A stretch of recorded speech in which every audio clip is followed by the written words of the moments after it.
오늘 함께 나누실 하나님의 말씀은 사무엘하 21장의 말씀입니다.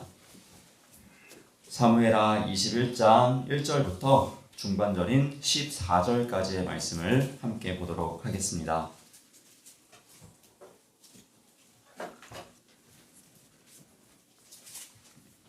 사무엘하 21장 1절부터 중반절인 14절까지 말씀 보도록 하겠습니다.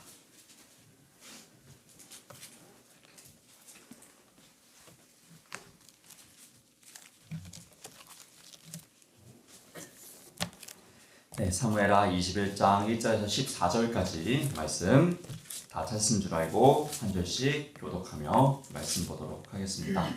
사무엘하 21장 1절에서 14절 말씀입니다. 다윗의 시대에 해를 거듭하여 3년 기근이 있으므로 다윗이 여호와 앞에 간구하매 여호와께서 이르시되 이는 사울과 피를 흘린 그의 집으로 말미암음이니 그가 기브온 사람을 죽였음이니라 하시니라. 기브온 사람이 이스라엘의 이름이 아니라 그들은 아무데나 아무리 사람 다녔어 남이스라엘 이스라엘 사울이 이스라엘과 자기가 소유하여 열심히 있으므로 그들을 죽이려 하였다가 이에 왕이 기브온 사람을 불러 그들에게 물으시니라.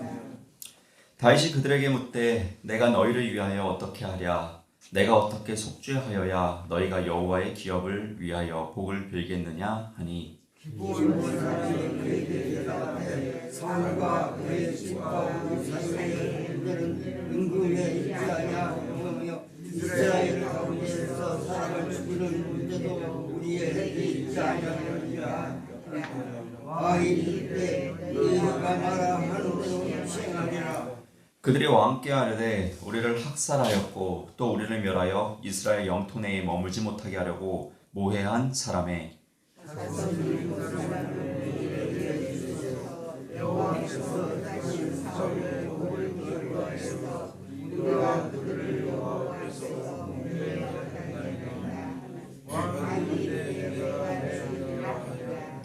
그러나 다윗과 사울의 아들 요나단 사이에 서로 여호와를 두고 맹세한 것이 있으므로 왕이 사울의 손자 요나단의 아들 무비보셋은 아끼고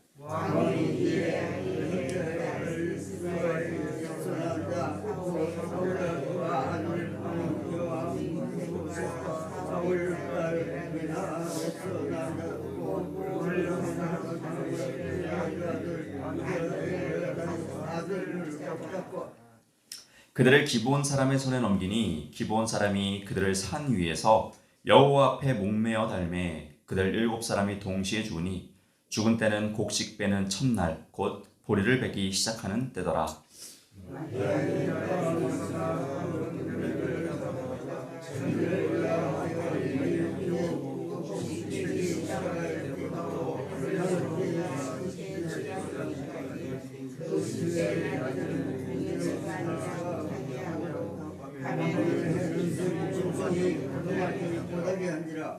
이에 아야의 딸 사울의 첩 리스바가 행한 일이 다윗에게 알려지매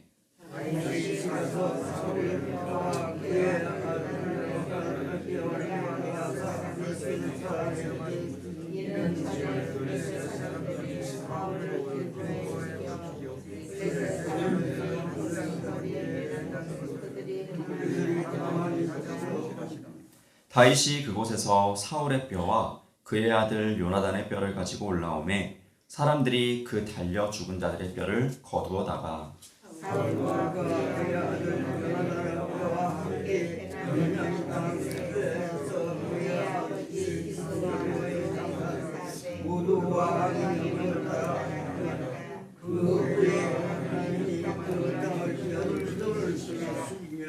아멘. 오늘도 이 새벽에 기도자로 나오신 우리 모든 성도 여러분들을 주님의 이름으로 환영하고 축복합니다. 사무엘하 21장부터 이제 마지막까지 시작되는 것은 이제 다윗의 부록이라고 알려져 있습니다.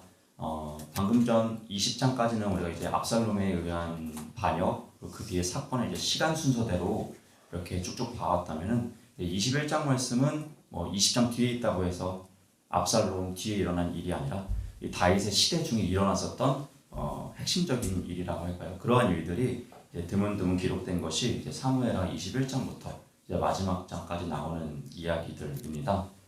그 중에 우리가 오늘은 21장 1절에서 14절까지의 말씀을 보았는데요. 이 말씀을 통해서 우리가 함께 은혜를 나누어 보고자 합니다. 여러분, 하나님께서는 무엇이든지 다 하실 수 있는 전지전능한 분이라고 우리는 믿고 신뢰하고 있습니다. 그러나 그런 하나님께서도 결코 하지 않으시는 것이 딱 한 가지가 있습니다. 그것은요, 바로 죄와 함께 거하시는 것입니다. 왜냐하면 빛이신 하나님께서 어둠인 죄와 함께 거한다는 것 자체가 말이 안 되는 것이기 때문입니다. 어둠은 빛이 오면 물러나게 되어 있습니다. 빛이 있는데 어둠이 있을 수는 결코 없는 일인 것이죠. 이러한 맥락에서 이 빛이신 하나님과 어둠인 죄와는 함께 공존할 수 없다라는 것입니다.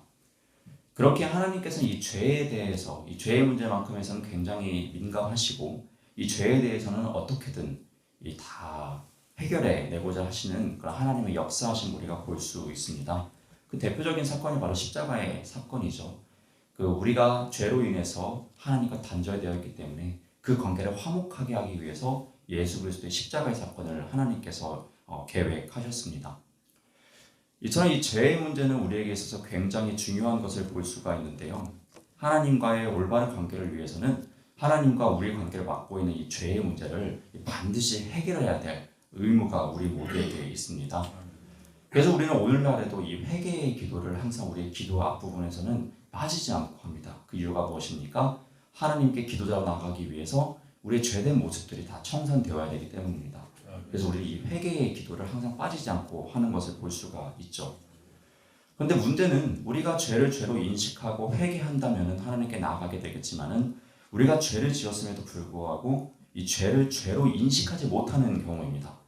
그럴 때는 우리도 모르게 하나님과 단절된 상태가 될 수 있다는 것이죠. 오늘 본문 말씀을 보면은 바로 이러한 맥락에서 이러한 사건이 등장하고 있습니다. 이 다윗과 이스라엘, 그들과 하나님과의 관계에 있어서 어떠한 죄가 존재했던 것이죠.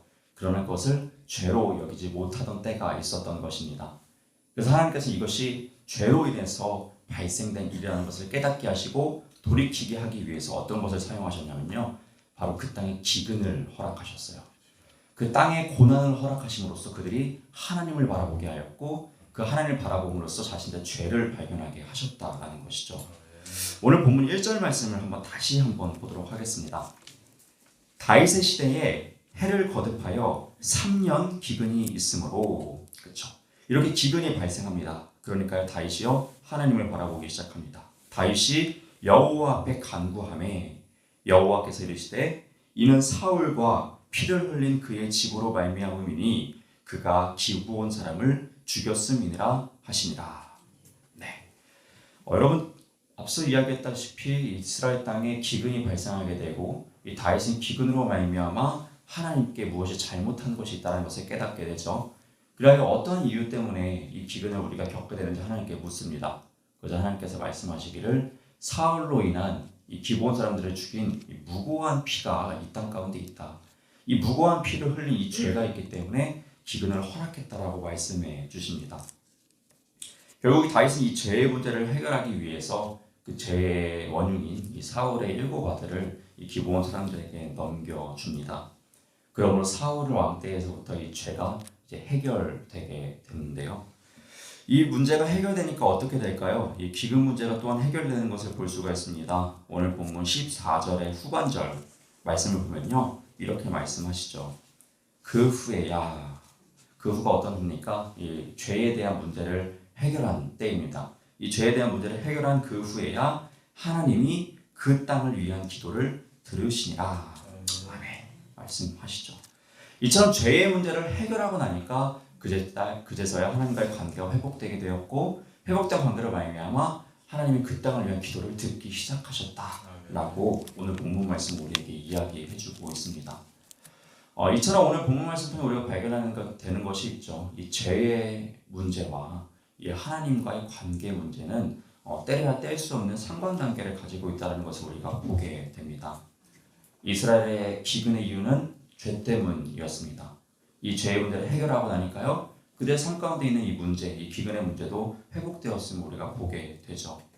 이러한 이치를 이 죄의 문제와 하나님과 관계 문제가 이 상관관계가 있다는 이 이치를 우리는 잊지 말아야 할 것 같습니다. 비단 이 사건만이 있었던 것은 아닙니다. 우리가 잘 아는 여호수아 사건도 한번 되짚어 보았으면 좋겠습니다. 여호수아를 보게 되면 수많은 전쟁이 일어납니다. 여호수아는요 이스라엘 백성들과 승승장구를 합니다. 승승장구를 할 수 있었던 이유는 단 한 가지입니다. 하나님과 관계가 화목했기 때문입니다. 그렇게 그들이 가는 그 모든 길은 형통했습니다. 하나님의 도우심과 일하심과 그 은혜를 계속해서 만끽하며 승리할 수가 있었죠. 그런데 그 천하의 여호수아도 패한 전투가 딱 한 번 있었습니다. 어디 전투입니까? 바로 아이성 전투이죠.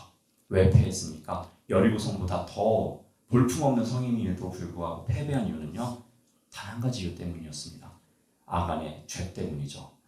아간의 죄 때문에 하나님과의 관계가 단절되었고 하나님과의 관계가 단절되니까 하나님의 어떠한 능력도 그들의 군대 가운데 임하지 않았습니다. 그러니 이 아이성 전투에서는 패배하게 된 것이죠. 그래서 어쩌면 여호수아는요 이 죄의 문제를 해결하기 위해서 노력합니다. 그 죄의 원흉을 찾아내고 이 아간을 어떻게 보면 이 잔인하리만큼 단호하게 쳐냅니다. 그럼으로써 다시금 이 죄의 문제가 해결되니까요 이스라엘과 하나님과의 관계가 회복되게 되죠. 그리고 그 이후에는 아이성 전투에도 승리하고 그 이후에 여러 가지 전투에서 승리하는 이 여호수아의 모습을 우리가 여호수아를 통해서 볼 수가 있게 됩니다. 이처럼 우리의 삶 가운데 이 죄의 문제가 얼마나 중요한지 그리고 우리 삶 가운데서 얼마나 깨끗한 삶을 살아가야 하는지 그러고 알면 우리가 얼마나 하나님과 올바른 관계를 해나가야 되는지를 우리가 보게 될 수 있는 대목입니다. 여러분 또한 이 사도행전 2장 말씀을 보면 이 베드로가 성령 충만하기 위해서 이 하나님과의 관계가 화목하기 위해서 꼭 해야 될 것을 먼저 이야기하는 것을 볼 수가 있는데요. 사도행전 2장 38절의 말씀을 제가 한번 읽어드리도록 하겠습니다. 여러분 한번 잘 들어보셨으면 좋겠습니다. 베드로가 이르되 너희가 회개하여 각각 예수 그리스도의 이름으로 세례를 받고 죄사함을 받으라. 그리하면 성령의 선물을 받으리니. 아멘. 이렇게 이야기하죠. 베드로가 그 모인 3,000명의 사람들 앞에서 가장 먼저 이야기하는 것은요 회개하라는 것이에요. 그렇게 하면 죄사함을 받는다는 것이에요. 그 후에야 성령을 너희가 선물로 받으리라 라는 것입니다. 결국 이 말을 역으로 이야기하면 무엇입니까? 우리가 성령 충만하기 위해서 하나님과의 관계가 화목하기 위해서 하나님의 은혜와 능력을 받아 살아가기 위해서 결국 우리가 선행적으로 해야 될 것은 이 죄의 문제를 온전히 해결하는 것이라는 것입니다.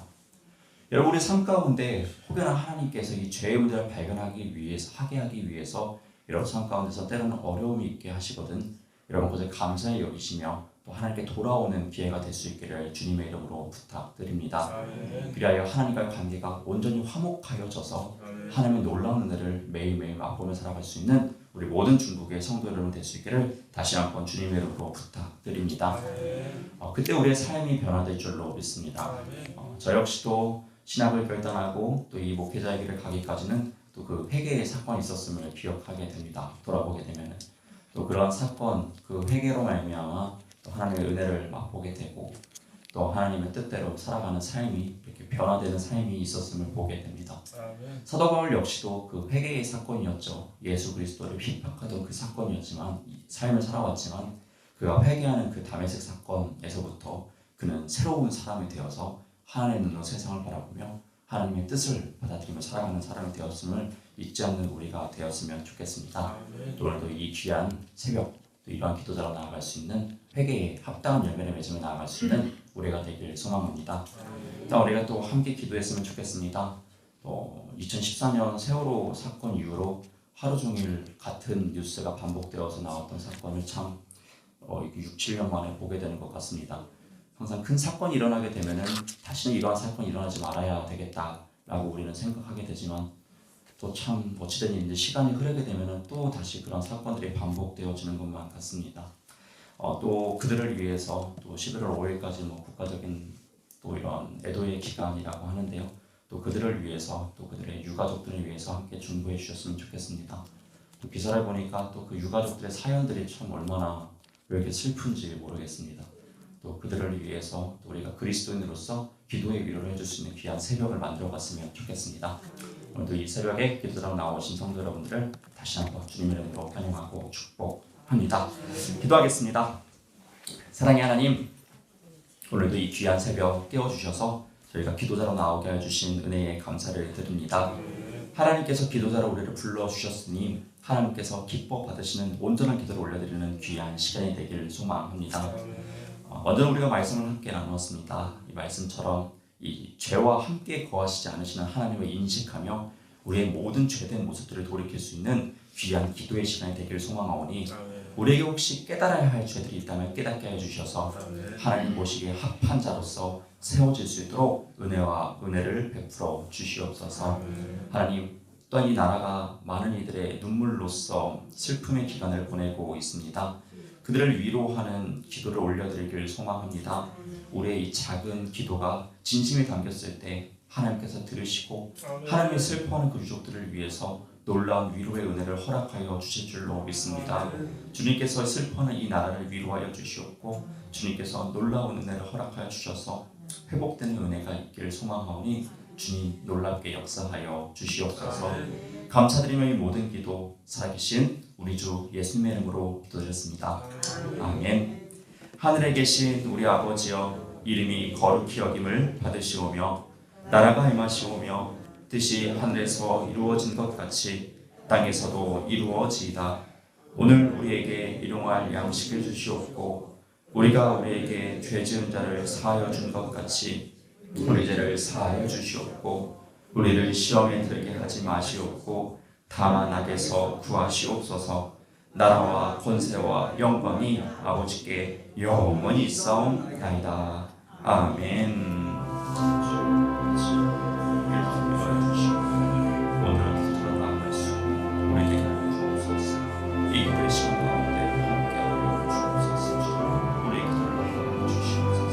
모두를